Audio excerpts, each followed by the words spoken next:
Don Tano e Peppino. Don Tano era antiso e comandava li gente come governano i porci le veddano arraggiate. Don Tano era antiso e tutte le gente vasamo le mano, dicevano a Iddo.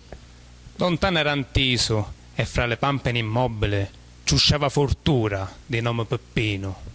Peppino era libero, allegro e convinto. La mafia è merda, con coraggio abbanneava.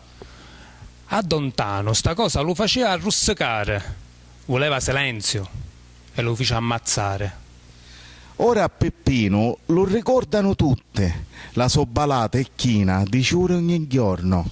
In te paese certe sciate portano un sonnomo e li picciotto ogni anno parlano riddo. Peppino era omo e l'uomo non muore.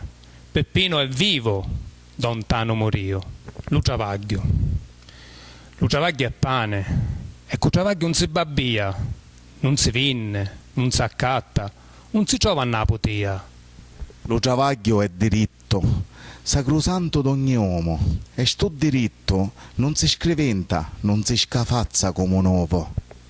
Luciavaglio è dignità, è sostegno alla famiglia, per chi di che pensano, leggono e non mangiano caniglia.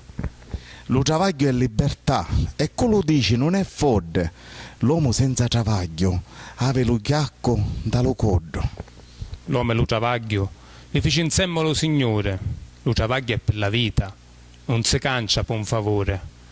L'uomo senza travaglio è un arbolo senza rariche. Ecco governa, è responsabile, un po' dire con lo sape.